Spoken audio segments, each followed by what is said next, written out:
श्रीमान वेंकटनाथार्य कवितार्किक केसरी वेदांताचार्यवर्यो मे सन्निधत्तां सदाहृति रामानुजदयापात्रं ज्ञानवैराग्यभूषणं श्रीमद्वेंकटनाथार्यं वन्दे वेदान्तदेशिकं लक्ष्मीनाथसमारम्भां नाथयामुनमध्यमाम् अस्मदाचार्यपर्यन्तां वन्दे गुरुपरम्परां यो नित्यमच्युतपदाम्बुजयुग्मरुक्मव्यामोगतस्ततितराणाय मेने अस्मद्गुरोर्भगवतोस्य दयैकसिन्धोः रामानुजस्य शरणौ शरणं प्रपद्ये। श्रीवत्सचिन्नमिश्रेभ्यो नमभुक्तिमधीमहे यदुक्तयस्त्रयीकण्ठे यान्ति मङ्गलसूत्रताम्। श्रीपराशरभट्टार्यः श्रीरङ्गेशपुरोहितः श्रीवत्साङ्कसुतः श्रीमान् श्रेयसे मे अस्तु भूयसे। श्रीपराशरभट्टरुடைய श्रीरङ्गराजस्तवम् उत्तरशतकम् 8வது ஸ்லோகம் நேற்றைய தினம் அனுபவித்தோம். யோகாச்சாரன், சௌராந்திகன், வைபாஷிகன் மூவரையும் கண்டித்தார். த்ரயோபி ஞானாத்மத்வ க்ஷணபி துரத்தே சக்ஷதே தான் க்ஷிபாமஹா என்றார். த்ரயோபி அந்த மூவகை பௌத்தர்களும் ஞானமே ஆத்மா என்றும் ஒவ்வொரு க்ஷணமும் இந்த உலகம் அழிந்து வருவதாகவும் கூறுகிறார்கள். இத்தகைய பல பௌத்தர்களை நாம் வரப்போகும் ஸ்லோகங்களில் தள்ளப்போகிறோம் என்கிறார். அதை இந்த 9வது ஸ்லோகத்திலையும் சுருங்க எடுத்து கூறுகிறார். ஜகத் பங்குரம் பங்குரா புத்திராத்மா புத்திராத்மா இதி असत्वेत्र भावे तथा वेद्य विद्योः क्षणध्वंसतश्च स्मृति प्रत्यभिज्ञा दरिद्रं जगत्स्यदितं रङ्गचन्द्र. जगद्भङ्गुरं भङ्गुरा बुद्धिरात्मा इति असत्वेत्र भावे तथा वेद्य विद्योः क्षणध्वंसतश्च स्मृति प्रत्यभिज्ञा दरिद्रं जगत्स्यात् இதம் ரங்கச்சந்திர. இந்த ஸ்லோகத்தில் கீழ் ஸ்லோகத்தில் சொல்லப்பட்ட மூவரையும் கண்டிக்கிறார். அதுவும் கீழ் ஸ்லோகத்தில் வேதாந்த தேசிகன் பரமத பங்கத்தில் அந்த மூவரை சொல்கிறார்.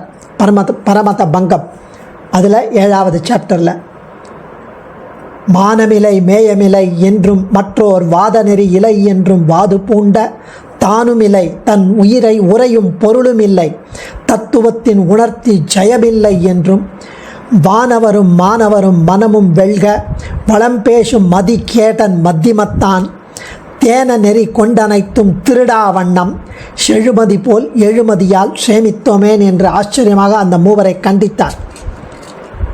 அதை இங்கே ஸ்ரீ பராசர பட்டர் அந்த மூவரையும் அப்படி அருளினதை சுருங்க விளங்க வைக்கிறார். கீழ் ஸ்லோகத்தில் சொல்லப்பட்ட மூவரையும் ஜகத் என்பது க்ஷணிகம், க்ஷணத்துக்கு க்ஷணம் மாறும். அந்த ஜகத்தை பற்றிய ஞானமும் க்ஷணத்துக்கு க்ஷணம் மாறும். அப்படி க்ஷணிகமான ஞானம்தான் ஆத்மா என்று இந்த மூன்றையும் சொல்கிறார்கள் அவர்கள். ஞானமே ஆத்மா. இந்த ஞானம் ஒவ்வொரு க்ஷணமும் மாறிக்கொண்டே இருக்கும். இந்த ஜகத் ஒவ்வொரு க்ஷணமும் மாறிக்கொண்டே இருக்கும் என்று அவர்கள் சொல்கிறார்கள். அப்படி நீங்கள் சொல்வது சேராது, சரி வராது, தவறு.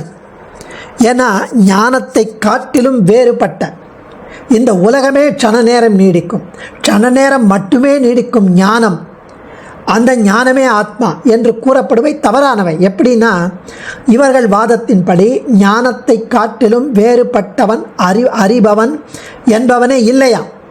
ஞானமே ஆத்மா. ஞானத்தை காட்டிலும் வேறுபட்ட அறிபவன் என்பவன் இல்லை. இவ்விதம் அறியப்பட்ட பொருள்கள் அப்படி அடையும் அந்த பொருளை அடையும் அறிவு ஆகிய அனைத்தும் க்ஷண நேரமே என்கிறாகிறது. அந்த ஞானமே ஆத்மா என்கிறது. அப்போ ஆத்மாவும் க்ஷணமா? இப்படி கொண்டால் இந்த உலகம் என்பது ஸ்மிருதி போன்றவை அற்றதாகிவிடும். தவறு. அதாவது ஜகத்தை பற்றிய ஞானம் க்ஷணிகம், அது மாறும். ஜகத் க்ஷணிகம், மாறிக்கொண்டே இருக்கும். அப்படி க்ஷணிகமான ஞானமே ஆத்மா என்று நீங்கள் சொல்வது ஒத்துக்காது. ஏன்னா ஞானத்தை காட்டிலும் வேறுபட்ட ஞாதா, அந்த அறிபவன் என்கிற ஒருவன் ஆத்மாவாக இல்லாது போனால் அறியப்படுகிற உலகம், அதனை அறிகின்ற அறிவு எல்லாம் க்ஷணமாக மாறிவிட்டால் சர்வ ஞான அனுபவ சாட்சிகமான ஸ்மிருதி பிரத்யபிஜைகள். ஸ்மிருதி அப்படின்னா, அதாவது ஸ்மிருதி என்பது முன்பு கண்டதை நினைவு கூறுவது. முதல்ல நான் பார்த்ததை நினைவுக்கு கொண்டு வருது ஸ்மிருதி. முதல்ல கண்டதை மீண்டும் காணும்போது அது பிரத்யபிக்ஞா. இந்த ஸ்மிருதியும் பிரத்யபிக்ஞாவும் ஞான அனுபவ சாட்சிகள். பொதுவான நினைவு, அன்னு பார்த்தமே அந்த மனுஷர் தான் இவர் என்று நமக்கு நினைவு வருது இல்லையா? அது அப்புறம் எப்படி வரும்? நித்தியனான ஆத்மா ஒருவன் இல்லாமல் அறிவும் அறியப்படும் பொருளும் க்ஷணமாக மாறிக்கொண்டே இருந்தால் ஜகத்தில் ஒரு காலத்தில் வஸ்திரம், கடம், ஒரு மனிதன் இவற்றின் அனுபவம் உண்டானால் அது அப்போதே மாறிவிடுவதால், நசிக்கப்படுவதால், அப்படி உண்டாகிற சம்ஸ்காரமும் க்ஷணப்போதில் அழியக்கூடியது என்பதால் வேறொரு காலத்தில் அந்த குடம், வஸ்திரம், அந்த மனிதன், அந்த நினைவு உண்டாக காரணமே இல்லை. அத்தகைய நினைவு உண்டாகாமல் தான் இருக்கணும். அப்போ எப்படி உங்களுக்கு வருது அந்த நினைவு? ஒரு காலத்தில் ஒரு தேசத்தில் ஒரு இடத்தில் இருக்கிற வஸ்துவை வேறொரு காலத்தில் வேறொரு இடத்தில் அன்று அங்கே பார்த்த தேவதத்தன் தானே இவன் என்று உண்டாகும் அந்த பிரத்யபிக்ஞம். முன்னால் காண்பதை மீண்டும் காணும்போது ஏற்படும் நினைவு, அது பிரத்யபிக்ஞம். அது ஏற்படாதே. நீங்கள் சொன்னபடி, முன் சொன்னபடியே இதற்கும் காரணம் இல்லாமையானால் அறிவும் அறியப்படுவதும் கணப்பொழுதில் அழியக்கூடியவதால் அப்போ எப்படி வரும் ஸ்மிருதியும் பிரத்யபிக்ஞையும்? நேரே அனைவரும் அனுபவிக்கக்கூடிய விஷயத்தை இல்லைன்னு சொன்னீங்களா அதற்கு மாறுபட்டதான ஞானமும் ஆத்மாவும் க்ஷணப்போதில் அழியக்கூடியது என்ற வாதம் பொருந்தாது. ரொம்ப அழகாக சுவாமி தெரிவிக்கிறார் இந்த இடத்தில். ரங்கச்சந்திரா, சந்திரனை போன்று கண்குளிர காட்சியளிக்கும் அரங்கனே, ஜகத் இந்த உலகமானது பங்குரம், ஒவ்வொரு க்ஷணமும் அழிந்து வருகிறது. ததா, அதை போல, பங்குரா, க்ஷணந்தோறும் அழிந்து வரும் புத்திகி, அறிவு, ஞானம், ஆத்மா, அதுவே ஆத்மா எனப்படுகிறான். இதி, இவ்வாறு பௌத்தர்கள் கூறுவது அசத், நேரில்லை, தவறானது. ஏன் அப்படின்னா வேத்ரு அபாவே, வேத்ரு அபாவே, அறிவை விட வேறான அறிவாளி என்றதோ ஒரு ஆத்மா இல்லை என்கிறார்கள். அப்படி இல்லாவிடிலும் ததா, அப்படியே வேத்ய வித்யோகோ, வேத்ய அறியப்படும் உலகு, வித்யோகோ அறிவு என்ற இந்த இரண்டின் க்ஷணத்வம் சதஹாச்ச ஒவ்வொரு க்ஷணமும் அழியும் நிலையில் இருப்பதாக கூறுவதால், ஒவ்வொரு க்ஷணமும் இந்த உலகும் அறிவும் க்ஷணம் மாறிக்கொண்டே இருக்கிறது என்று அவர்கள் கூறுவதால், இதம் ஜகத் ஸ்மிருதி பிரத்யபிக்ஞா தரித்திரம் சியாத்.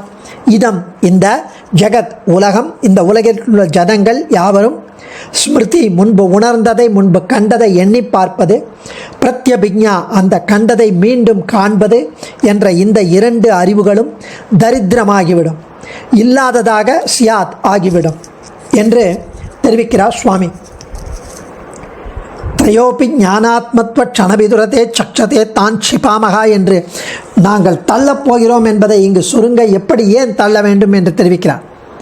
எல்லாம் க்ஷணிக்கம், எல்லாம் மாறும், க்ஷணத்துக்கு க்ஷணம் மாறும், அறிவும் க்ஷண பங்குரம் என்ற பௌத்தர்களுக்கு ஒரு பொருளை பற்றி பின்பு தான் எண்ணி பார்ப்பது என்ற ஸ்மரணம் ஏற்பட வழியே இல்லையே.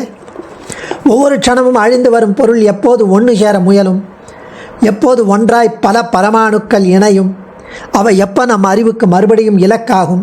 ஞானமே உருவான ஆத்மா, ஞானமே ஆத்மா என்கிறார்கள் உங்கள் மதத்தில்.